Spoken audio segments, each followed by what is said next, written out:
Da mucho gusto que me acompañe esta noche Marco Fernández, él es coordinador del programa Anticorrupción de México Evalúa, aparte, especialista en temas educativos. De verdad, muchas gracias por estar esta noche. Hola Javier, acá. ¿cómo estamos? Marco, ¿cómo te va? Qué gusto tenerte. Y también a Gabriel Reyes Orona, él es ex procurador fiscal de la Federación, una de las personas que más sabe de este tipo de procesos. Gracias, de verdad, por estar por aquí, procurador. Claro, buenas noches.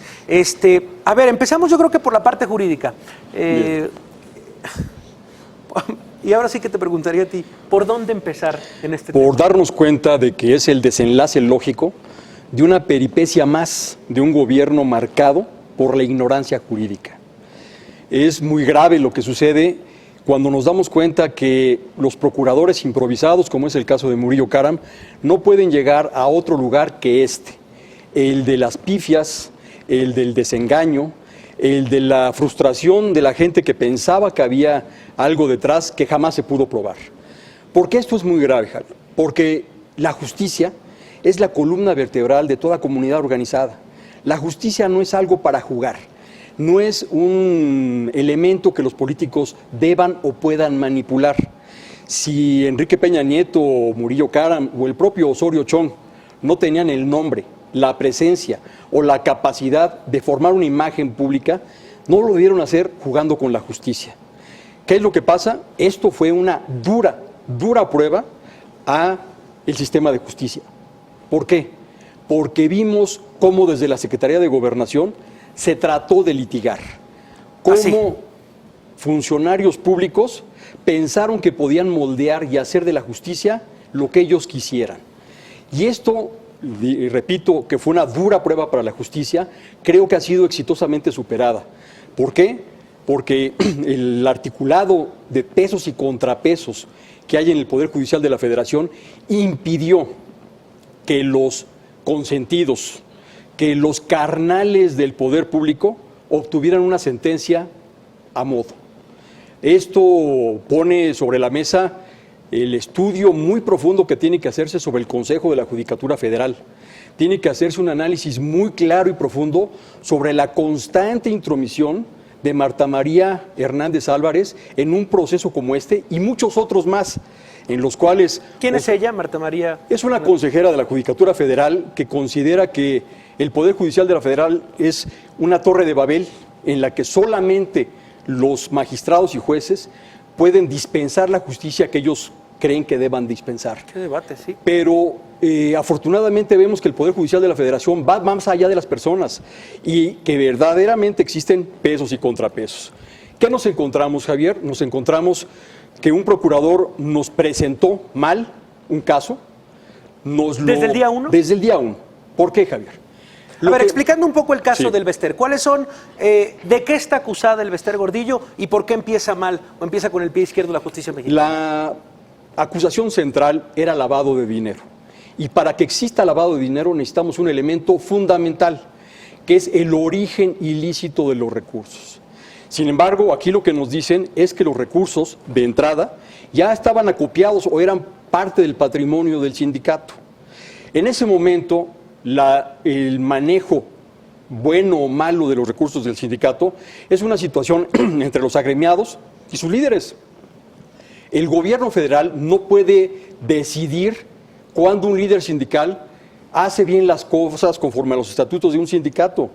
Los líderes sindicales son eso, son personas que tienen una capacidad de generar la expectativa de representatividad en sus agremiados. El actual dirigente, pues, no deja de ser un funcionario impuesto. Juan Díaz, claro. Sí. ¿Qué es lo que sucede? Que tenemos a un Bester Gordillo que ha sido líder. ¿Qué va a suceder ahora con el sindicato? Pues lo que va a suceder es que los factores reales, las bases reales del sindicato van a decidir o deben decidir quién los debe representar. Porque te decía yo, Javier, hace unos minutos que platicábamos, ese asunto no debía haber durado más de 2 meses. ¿Ah, sí?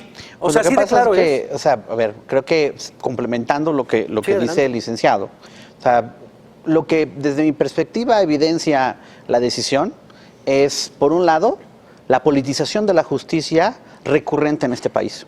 O sea, es mucho más grosera la forma en que se hizo bajo la actual administración, pero lamentablemente no es la primera vez que se politiza la justicia, en el que se hacen acusaciones y se evidencia además la incapacidad de la autoridad para realmente tener elementos con capacidades técnicas para poder allegar los elementos, y sí es cierto que había, no solamente era lavado de dinero, después le dijeron que era malversación de fondos, luego que defraudación fiscal, que no había pagado el ISR, o sea, le fueron metiendo y cada uno de los delitos se fue cayendo. Entonces, por un lado, aquí hay de dos, o solamente eran imputaciones con orígenes políticos, o además tenemos, una procuraduría, tanto por parte de la PGR como la mala coordinación con la Unidad de Inteligencia Financiera de Hacienda, para hacer lo básico que uno esperaría en las investigaciones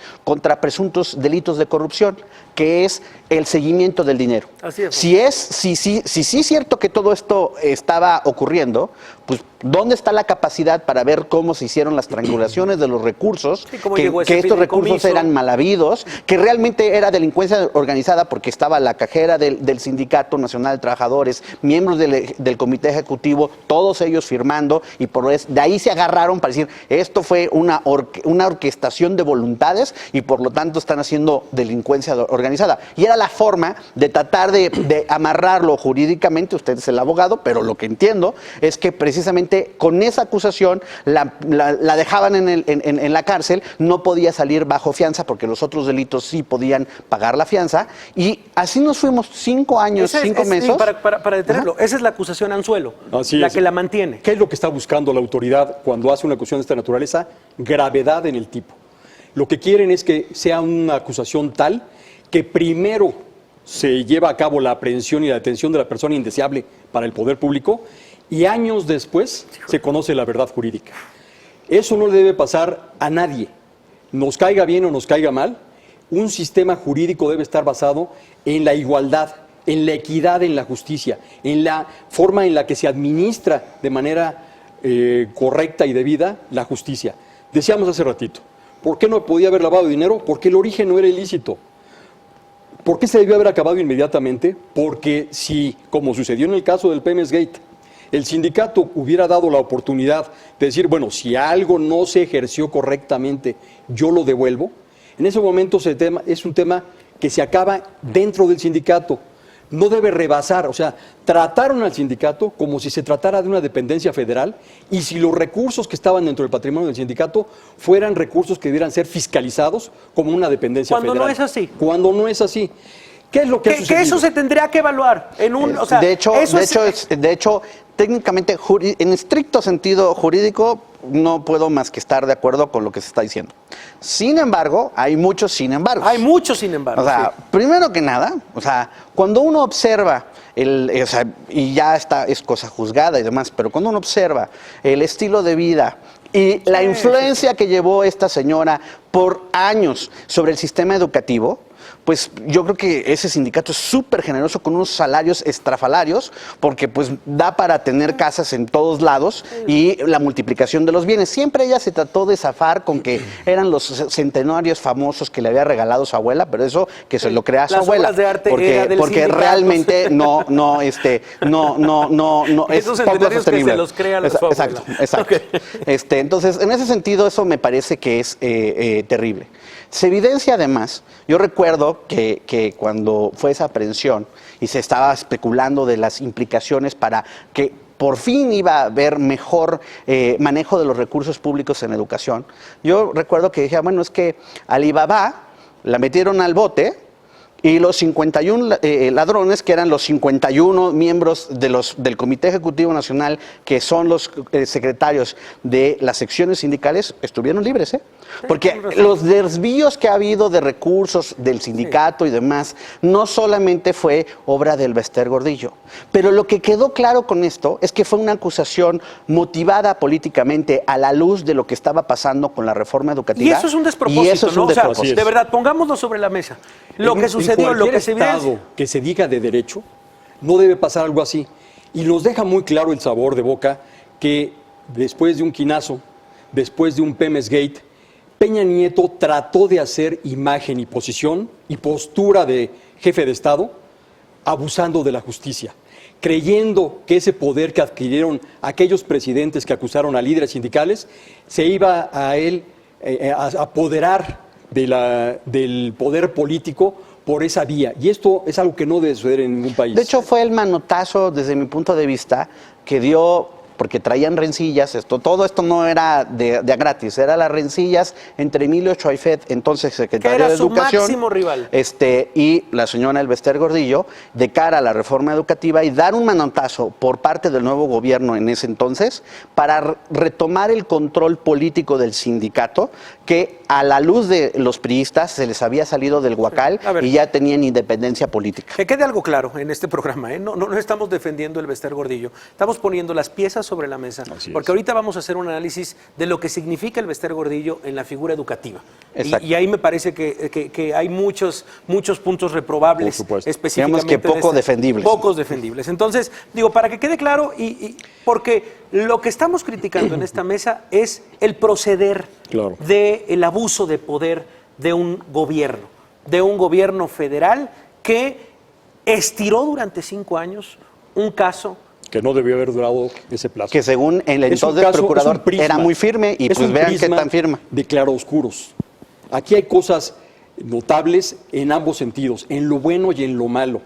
Ya dijimos que lo bueno fue cómo el Poder Judicial afrontó la situación, pero lo malo es que nos damos cuenta cómo los procuradores que nos han dado los políticos de los diversos partidos no han estado a la altura del país. Aunque solamente yo pondría, digamos, una nota al pie respecto al papel del Poder Judicial. Sí. Porque pues dio el ancho, pero lo dio el ancho 5 años, 5 meses y unos días después, ¿verdad? Porque en un principio, pues el Poder Judicial pues sí cooperó, o ciertos jueces sí cooperaron para dar las órdenes de aprehensión, para mantener a la señora en la cárcel y demás. Esa lección que comentas es la que debemos aprender todos los mexicanos. ¿Por qué? Porque el día de mañana puede ser tú o puede ser cualquiera. ¿Qué es lo que sucede? La estructura judicial tiene pesos y contrapesos. ¿Por qué un asunto como estos puede durar 5 años? Porque existen, lamentablemente, algunos jueces y magistrados carnales. Porque existe por ahí algún consejero que parece que le gusta litigar para el gobierno. Y eso es lo que hizo que esta liga se estirara 5 años.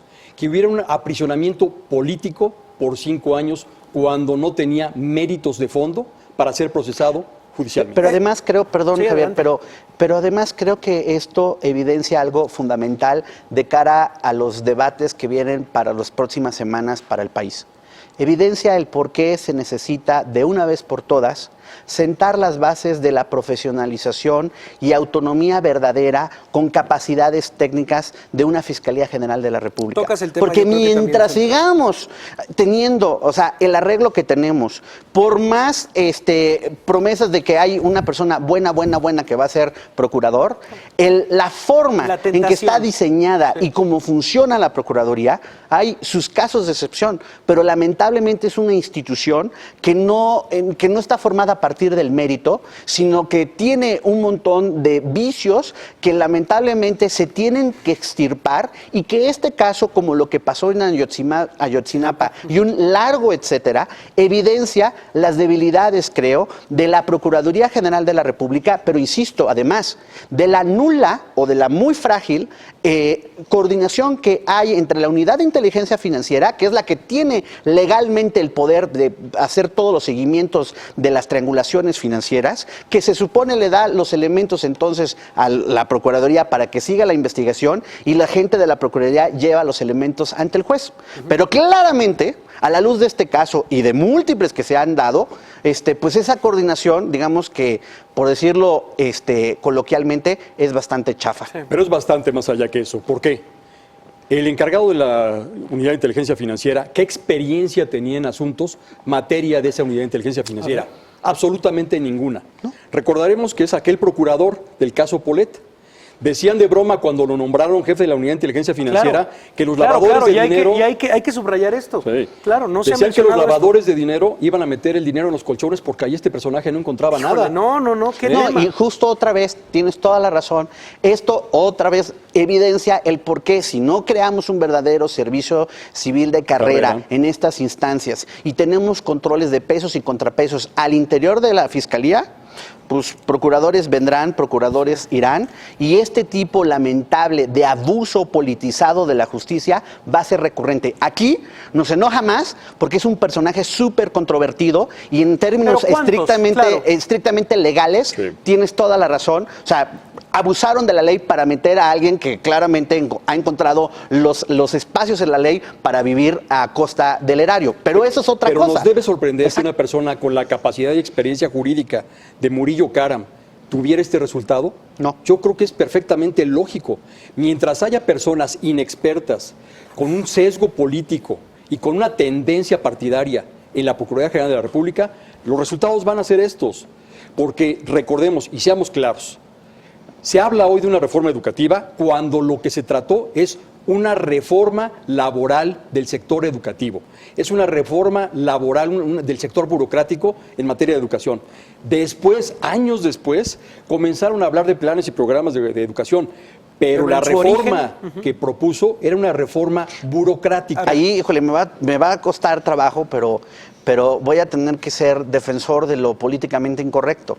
O sea, la reforma educativa tiene un montón de problemas en su implementación, pero ahí sí difiero con toda claridad de que la reforma en un inicio fue una reforma meramente laboral. Ese ha sido recurrentemente la crítica y yo estudio los temas educativos y uno observa justo cuando comenzaba el sexenio, y es un problema que tenemos de mucho tiempo atrás, o sea, hay un problema administrativo de entrada, más allá del pedagógico que tendría que ser el central, del sistema educativo.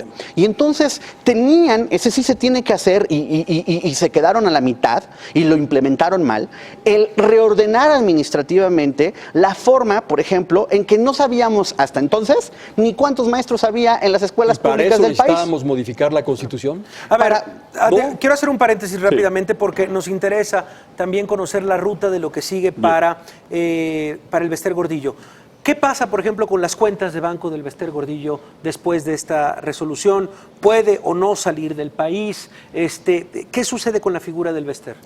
El Bester es una persona que ha sido absuelta en términos llanos, en términos coloquiales, y lo que quiere decir es que no se acreditó la presunta responsabilidad y que el cuerpo de delito que la Procuraduría de la República trató de fantasear durante 5 años simplemente no tiene ningún asidero en la realidad. Es decir, el Bester Gordillo recuperó sus derechos, no solamente los políticos, sino también los patrimoniales, pero además de eso, la capacidad de voltear hacia el Estado a ver si existe responsabilidad patrimonial del Estado por una acusación indigna como la que vimos durante estos 5 años. ¿Puede demandar el Bester? Una pregunta procesal, porque ahí sí usted es el abogado. ¿La Procuraduría pudo haber apelado este fallo o no? Porque si no lo apela, creo que además evidencia que o pues no tenían las canicas y claramente fue más evidente la politización del caso, o tenemos gente, hijo de cuestionable formación jurídica, litigando estos casos. Tradicionalmente, como se cubren los malos abogados, es agotando todos los recursos, tengan mérito o no lo tengan. Sin embargo, un buen funcionario público no debe abusar de las instancias procesales. Si no existe mérito en la defensa del recurso, en la instalación de un mecanismo de impugnación de la decisión, de lo que debe hacerse es abstenerse. ¿Por qué? Porque si no la injusticia va a perpetuarse aún más. Es decir, después de 5 años de peripecias, de argucias legales, de una serie de fantasías más allá de las reformas estructurales, lo que vimos es una triste comedia bufa. Pero que sí, ya no debe continuar. Entonces sí puede demandar, sí podría demandar. Por supuesto, porque lo que tiene que analizarse es algo que se llama actividad irregular del Estado. Y si aquí analizamos de fondo los expedientes y vemos que no existe material probatorio, si no existe material en la investigación que sustentara la acusación que se hiciera, pero no solo eso, una gran cantidad de actividad procesal a lo largo de 5 años, con el único objetivo y propósito de mantenerla en la cárcel a un rival político, entonces debe haber responsabilidad patrimonial del Estado para que esto no siga pasando. ¿Qué tema? A ver, quiero saltar rápidamente al tema educativo. Nos interesa para cerrar este debate. ¿Qué significa la figura del Bester Gordillo en el tema educativo? ¿Sigue manteniendo una fuerza dentro del sindicato? ¿Sigue siendo una voz? ¿Cómo se acomoda en este tablero del nuevo gobierno? Bueno, creo que evidentemente va a venir un reacomodo al interior del Sindicato Nacional de Trabajadores de la Educación. Digamos que yo creo que, como platicabas en la mañana, Juan Díaz debe estar muy preocupado y debe estar yendo mucho al gimnasio para tratar de sacar sus preocupaciones. Su estrés. Porque sí va a venir un reacomodo al interior. No es cierto que mucha gente dice, no, es que es un mito que esta señora, no, esta señora, o sea, sí tiene influencia sobre el sindicato, tiene aliados dentro del Comité Ejecutivo Nacional, muchos de ellos además se enfrentan hoy la presión a la luz del descontento de varios de los aspectos de la reforma educativa que necesitan ganar legitimidad y pues se van a reacomodar con las nuevas fuerzas políticas que van a empujar los cambios en contra de la reforma educativa vigente. Y en ese sentido, pues eso, digamos que es suelo fértil para el Bester Gordillo y sus familiares que van a volver a tener influencia dentro del sindicato. A su antiguo colaborador del comité ejecutivo, pues también va a regresar por sus fueros. Entonces creo que es y comparto escuché la conversación que tuviste con nuestro colega Ricardo, Rafael, comparto su preocupación en que en términos estrictamente educativos es una mala noticia.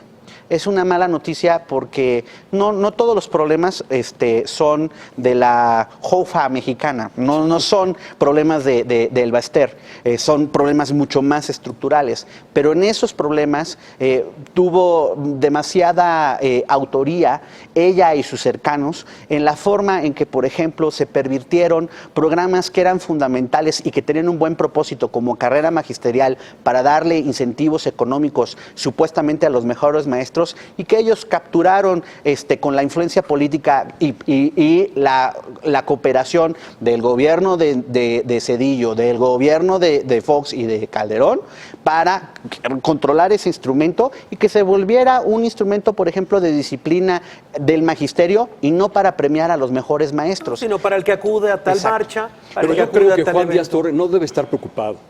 ¿Por qué? Porque el Bester Gordillo fue lideresa magisterial a pesar del Estado, a pesar del gobierno.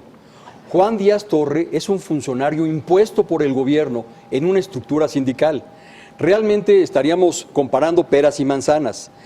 Esta es una decisión que hacia adentro debe tomar el magisterio. Te lo digo yo porque soy nieto de maestros normalistas, soy hijo de maestra normalista y conozco que dentro del sector... Pero no se toman las decisiones, si usted sabe de eso, no son a lo que decisiones democráticas que van y dicen, todos votamos de manera libre el liderazgo del Bester Gordillo. Eso no ha pasado, no pasó. Pero lo que sabemos es que ni pasará, el Bester Gordillo no era enemigo de la propuesta, la propuesta educativa, era enemiga de la eliminación de prebendas y privilegios, que es finalmente lo que está en la mesa. Lo que estuvieron discutiendo Peña Nieto y el Bester Gordillo no era si los maestros deberían de acudir a las aulas, no era si debíamos tener mejores programas educativos. Lo que estaba en la mesa era un toma y daca de prebendas y privilegios magisteriales. A eso hago referencia cuando me refiero a que conozco el sector magisterial. Era parte, sin duda, ¿no? Esto. Sí, entonces, pero en términos estrictos de la política educativa, muchos aspectos de la política educativa han sido precisamente afectados por esa distribución de prebendas. No podemos ignorar la historia. O sea, y no, ahora pero resulta, porque sí no quisiera yo ser muy claro, sí quisiera ser muy claro, de no dar esta idea que ahora resulta que el liderazgo en su momento del Bester Gordillo fue solamente producto de la democracia sindical al interior del CENTE que la eligió, no, para nada. No. Lo que sí es cierto, eso también y esa es la parte de las canicas que ella sí puede vender a una parte del magisterio, que cuando uno observa la serie de prestaciones que se le daban a los maestros, o que se le dan a los maestros, desde que ella entró como secretaria general, en estricto sentido, no estoy diciendo educativo, en estricto sentido sindical, esas prestaciones aumentaron los incentivos, por ejemplo, al Día del Maestro, etcétera, y entonces se enoja enojaban de la falta de democracia interna, pero bueno, pues si el bolsillo más o menos estaba contento, pues la toleraban, por decirlo de alguna manera, a regañadientas. No la abrazaban. A ver, la relación de Elbester Gordillo con Esteban Moctezuma, por ejemplo. Es una relación, la historia, al menos lo que yo sé de esa historia, es que se conocen cuando el señor Esteban Moctezuma fue oficial mayor de la Secretaría de Educación Pública allá en el gobierno de Carlos Salinas de Gortari, cuando Zedillo era secretario de Educación Pública.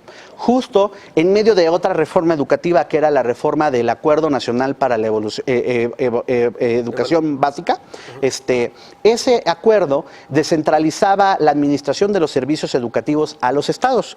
Y ahí surgió carrera magisterial. Y al principio carrera magisterial fue súper controvertido para los maestros porque al sindicato no le gustaba pagos diferenciados de los agremiados. Pero en el momento en que encontraron la forma de apoderarse, ya les gustó. Y en esas negociaciones, pues parte de esas negociaciones y parte de que se dieron los primeros dulces al sindicato, pues fue cuando él era oficial mayor.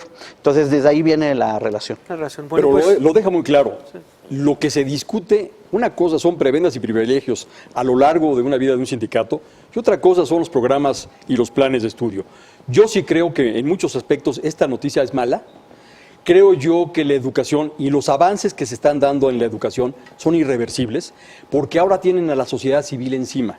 Ya no es un tema entre sindicato y gobierno. Creo que el papel de la sociedad civil en el tema de la educación cada día es mayor y va a gozar de mayor peso. Pero a lo que yo hacía alusión en cuanto a que Juan Díaz pues, no tiene nada que ver ni en el asunto sindical como conquistador o defensor de las conquistas, ni tampoco como un experto en programas educativos, pues yo creo que él debe de regresar a su papel auxiliar administrativo que lo llevó a donde ahora está. Pero recordemos, la parte que es difícil, y la parte que hace difícil ese escenario es que pues si era un cercano del Bester y se prestó de viva el rey, muerto el rey, viva el rey, ¿verdad?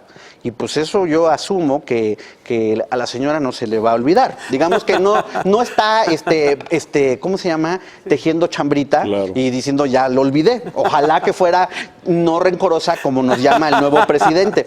Yo creo que lo que va a ocurrir es que sí va a haber una rebatinga y reacomodo de los liderazgos. Una rebatinga fuerte porque el Ginazo se arregló con un destierro. El Pemex Gate se arregló con un préstamo del gobierno al sindicato para que le pagara lo que supuestamente había desfalcado el sindicato de Pemex. Pero después a Romero de Champs lo hicieron senador. Y después lo hicieron senador. No, digo, así como esos arreglos no queremos, ¿verdad? Esto que va a suceder en el sindicato magisterial no lo hemos visto. Sí, es un caso inédito. Es un caso en el cual vamos a ver una lucha real por una estructura sindical. Recordemos y otra vez que el sindicato no es el encargado de los programas educativos. No. Pero ojo, nada más ahí, otra vez, es que los peros importan aquí. Sí. Siempre ese es el argumento del sindicato. Sí. Y el argumento sería cierto si no hubieran sido también autoridad. Porque siempre dicen, no, es que es cuestión de la autoridad. Y cuando uno dice, ay, pero ese secretario de tal estado, ese es su secretario, el que es el director general de las escuelas primarias o de secundarias, ¿de dónde es? Ah, es que se lo impuso el CENTE. Entonces, en ese momento, ya no es el argumento de que el sindicato no es el que hace. No. A ver, ¿Cuál es el objetivo de un sindicato? Es la protección. Defender a sus agremiados, nada más. No hacer política darle educativa. mayores papeles de eso es un error. Sí. Y quitarle ese rol también es un error. Pues miren, la verdad es que yo les agradezco infinitamente esta mesa. No saben vaya calidad de verdad en el análisis jurídico, en el análisis educativo. Era justo lo que queríamos para la gente, para nuestros televidentes. Les agradezco infinitamente, Gabriel Reyes Corona, ex procurador fiscal de la Federación. Gracias por estar esta noche por acá. Mi querido Marco Fernández, gracias y siempre un placer tenerte por acá. Gracias. De verdad, pues bueno, va a estar en www.elfinanciero.com.mx esta mesa, porque vaya que la tenemos que ver varias veces. Vamos a una pausa y regresamos, seguimos aquí en La Nota Dura.